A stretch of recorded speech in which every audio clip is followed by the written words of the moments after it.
Hi hello నమస్తే అండి. ఒకే dress మీద ఇన్ని వీడియోస్ చేస్తున్నాను అనుకోవద్దు. కొంచెం టైం దొరికినప్పుడు అయితే నేను వీడియోస్ చేసేస్తూ ఉంటానండి. ఒక 3-4 వీడియోస్ తీసుకుని మెల్లిగా ఎడిట్ చేసుకుని పోస్ట్ చేస్తూ ఉంటాను అనమాట. ఎందుకంటే రోజు అంత టైం దొరకదు కదండి.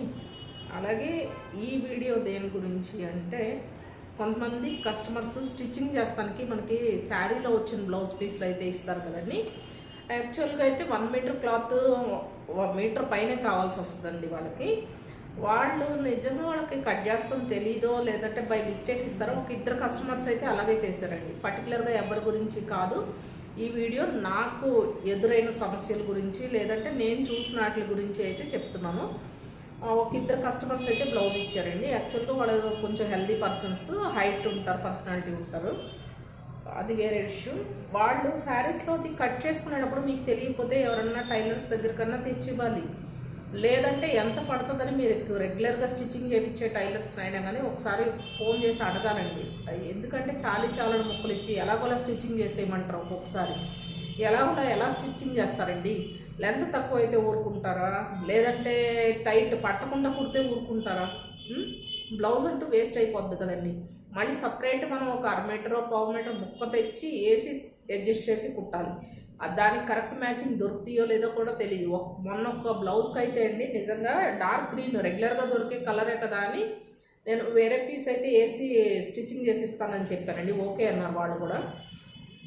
నిజంగా మాకు ఎన్ని షాప్స్కి తిరిగానంటే ఆ డార్క్ గ్రీన్ కలర్ పీసే దొరకలేదండి.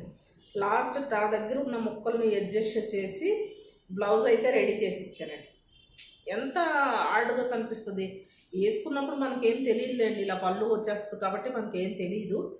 కానీ స్టిచ్చింగ్ చేస్తానికి ఎంత టైం వేస్ట్ అండి మాకు టైలర్స్కి. నిజంగా 1 అవర్ 1.5 అవర్ పట్టే బ్లౌజు 2 అవర్స్ తీసేసుకుంటుంది. ఎందుకంటే ప్రతి దానికి ప్యాచ్ వేసుకోవాలి, టాప్ స్టిచ్ చేయాలి, మళ్ళీ తర్వాత ఫినిషింగ్ నీట్గా వచ్చిందో లేదో చూసుకోవాలి.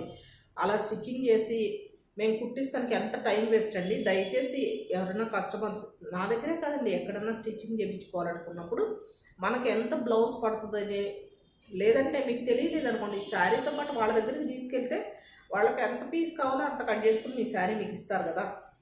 దయచేసి ఇంకోసారి ఇలాగా ఈ మిస్టేక్స్ అయితే ఎవరికి చేయకండి. మాకు టైం వేస్ట్, అడ్జస్ట్ చేసి కుట్టాలంటే చాలా ట్రబుల్ అండి అది. ఇప్పుడు చూడండి, మనది హ్యాండ్ లెంత్ వచ్చేసి 11 వస్తుంది.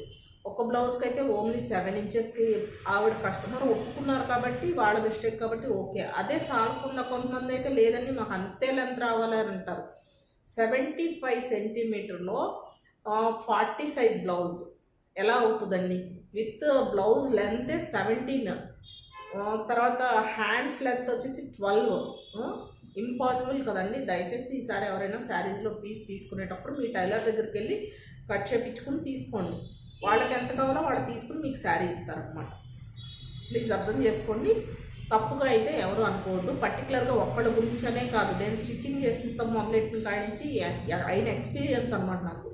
ఒక్కొక్కటి రీసెంట్గా అయితే అయినాయి ఇవి, అందుకని ఈ వీడియో అయితే చేస్తున్నానండి. అలాగే నా వీడియోస్ మీకు నచ్చితే ప్లీజ్ లైక్, షేర్, సబ్స్క్రైబ్ చేసుకోండి. మన ఛానల్ని సపోర్ట్ చేయండి. Thank you.